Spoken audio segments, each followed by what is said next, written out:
Am I the a-hole for telling my dad I owe him nothing and throwing his words back at him during an argument? The gist is this. I lost my mom to a long-term health issue when I was 10.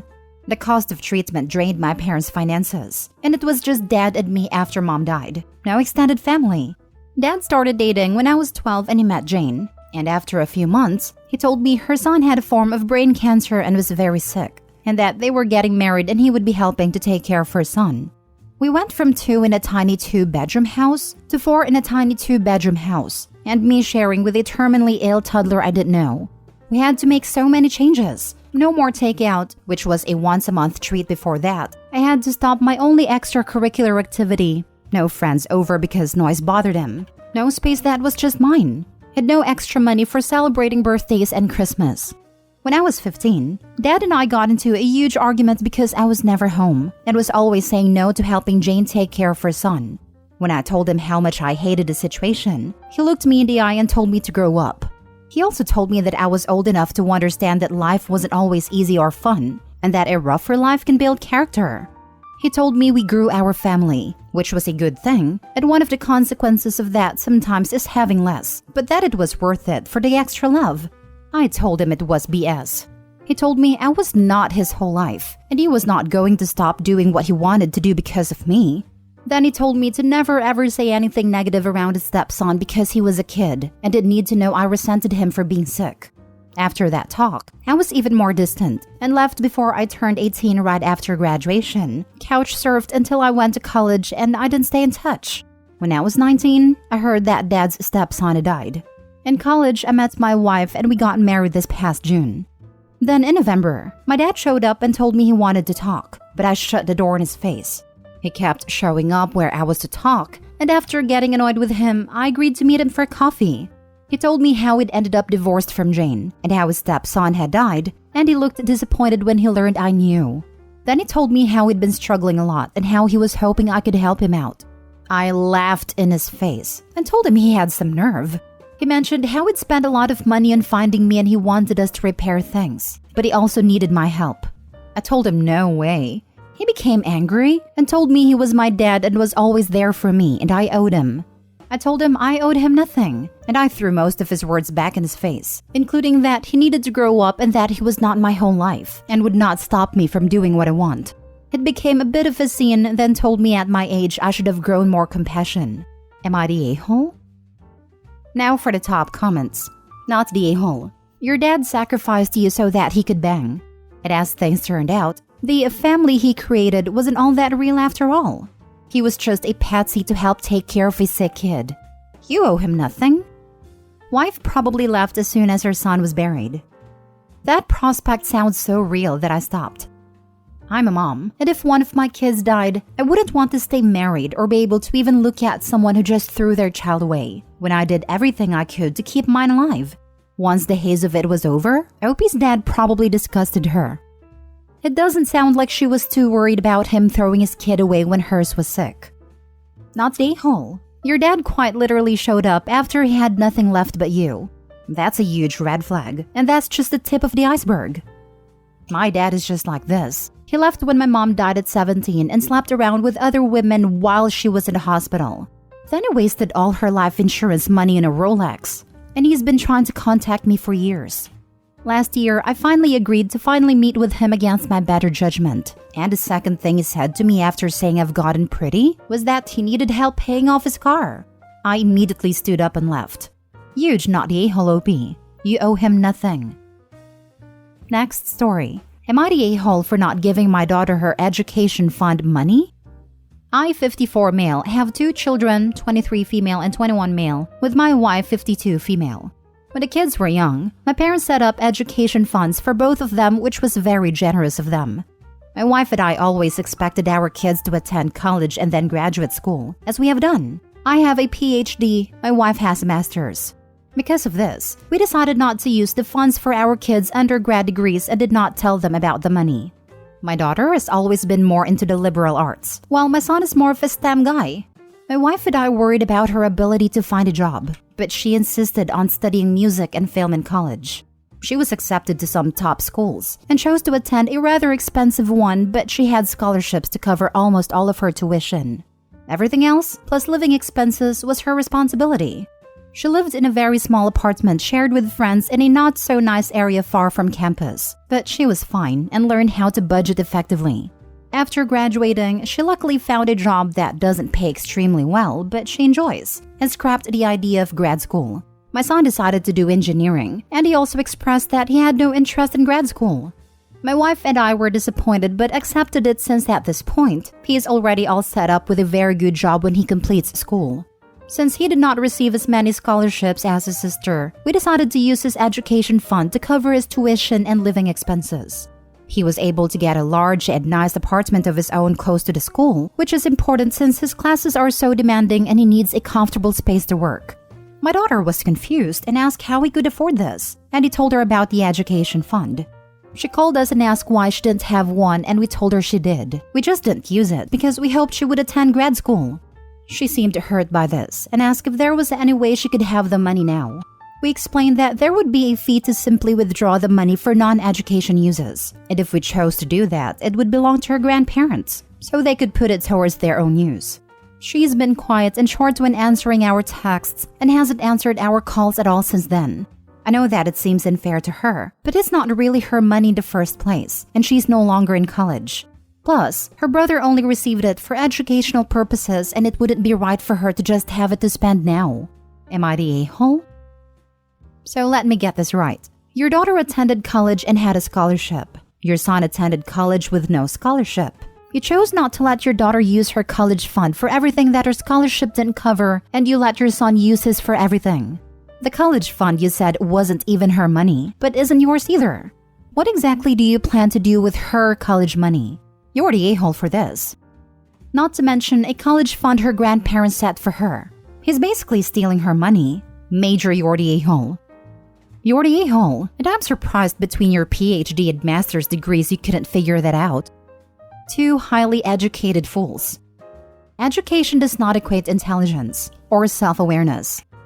You're the a-hole. Oh dear, just goes to show you that having PhD and a master's does not neither make you a good parent nor smart in any way. Also, graduate degrees are cheaper, especially PhDs. Most doctoral programs pay you to be there. This was all around really dumb, and you're the a-hole. Next story. Am I the a-hole for backing up my brother in saying our step-siblings' mom and siblings shouldn't be invited to his birthday party while our step-siblings were there? My brother will be 14 in March, and my mom wanted to throw him a bigger than normal birthday party to make up for not having any celebration with others outside the household since 2019. My brother was really excited and asked if our grandparents, our aunts, and cousins could be there. And mom said it was just for her side, and that our grandparents would probably do their own thing with him. He asked if our stepdad's ex-wife and her kids, 2 from before her time with our stepdad and 3 came after, would be there. And she said of course, because they're family, and they're our step-siblings' bio-siblings. He said that wasn't fair, because they aren't his family, and why are we trying to include them? My mom said they are family, and we all want to get along and make sure everyone is treated just like family should. My stepdad said it would mean a lot to his kids, our step-siblings, who are 10 and 8. But my brother said if his family couldn't be there, then the step-siblings didn't get to have their family at his birthday party. I said I agreed, and I told them I wouldn't want them at mine either because they are not family to us. Our step-siblings were there and got upset, and asked why their mom and siblings couldn't be there. Our mom and stepdad assured them they would be there, but my brother said it wasn't fair, and said he didn't want them there and didn't care about them. Mom was furious and yelled at him, and I told her she couldn't expect him to want them there or to have strangers there just for our step-siblings, when she literally just said we couldn't have our family there because it was just for her side. Mom was angry at me, told me I'm the oldest and should be responsible and not encourage him. She said blended family should be about inclusion and welcoming everyone in. I told her that she was going against what she said by excluding our dad's family. She told me that's different because they are no longer anything to do with her. I told her that didn't mean they weren't something to do with us, and that dad's death did not erase the loving grandparents and aunts we had on his side. She told me I was being unfair and should not have agreed in front of my step-siblings, because now they're upset and don't understand why we don't like their family. Am I the a-hole? The people my brother does not want at his party are not our step-siblings, but their mom and their siblings from their mom. They're not related to us. It's their dad who is married to our mom, and his ex-wife and her other children from different men have nothing to do with my brother. Now for the top comments. Not the a-hole. You were absolutely right. And it's good you stood up for your brother. The wrong thing here is that your mother is limiting this to her side of the family, completely excluding your deceased father's side. She isn't even considering inviting your grandparents, aunts, cousins, etc., despite the fact that you and your brother love them and would like them to be there. Let's keep in mind that a party is supposed to be for your brother. The other weird thing is for your mother to be so fond of her husband's ex's children, who aren't even his kids. I hope I didn't get this wrong. Your stepdad has some kids from a previous marriage, your step-siblings.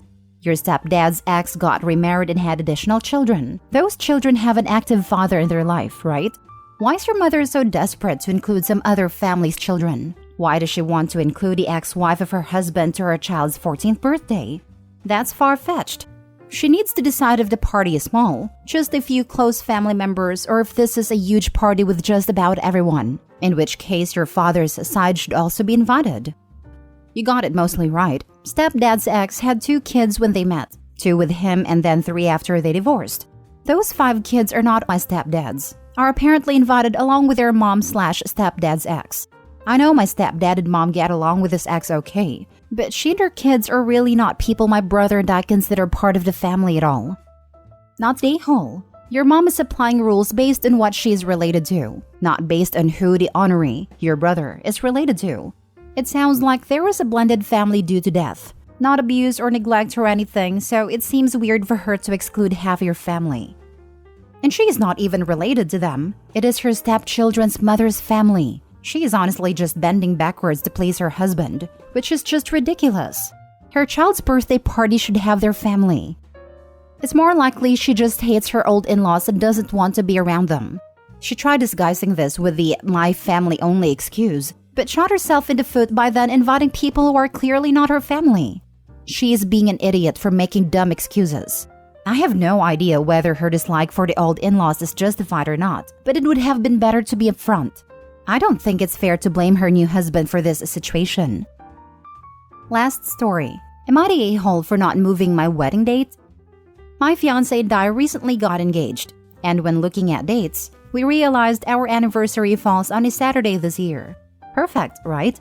We immediately start planning because it's approximately 9 months out and we have to move quick to pull a wedding together. We told everyone the potential date this weekend and all seemed well. Monday, I get a phone call from my father. He insists that I move the date because my mother has a yoga retreat that weekend. I tell him that this date means a lot to me and I would prefer to keep it if there was any way to move the retreat. There is, but it's expensive. I offer to pay for this change out of my wedding budget, essentially having the amount that I can spend on the most important event of my life. Yesterday, I was told that they would not be taking my offer to pay to move the retreat, and that we're expected to move the wedding instead. I haven't put money on my venue yet, so they think I should be fine with giving up the chance to marry on a date that means a lot to me. It became a massive fight, and now my parents and I aren't speaking. My father accused me of caring about a date more than I care about my mother. I told him that it felt as though they were choosing yoga over their own daughter. Your parents are prioritizing a yoga retreat over your wedding? I told him that it felt as though they were choosing yoga over their own daughter. They 100% are. Have the wedding without them. Not the whole. And I would be petty and put on the photos why they weren't at the wedding.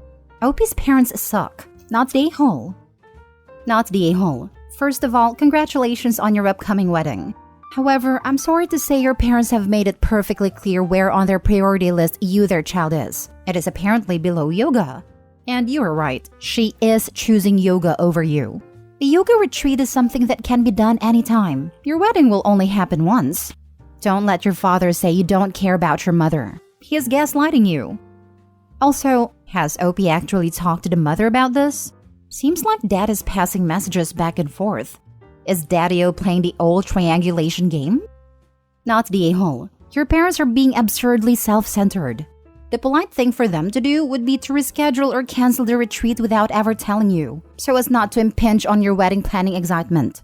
Just to make sure, because this is honestly so over the top it's baffling to me, is your mom attending the retreat or is she leading it? Attending. They have this retreat yearly and there is also makeup dates for the classes she would miss. Wow, they want you to move your wedding for something she goes to on a regular basis? You are even more not the a-hole than I thought before. There is no reason that she can't skip something that happens yearly for a unique event. Like someone else said, they shouldn't have even mentioned it to you.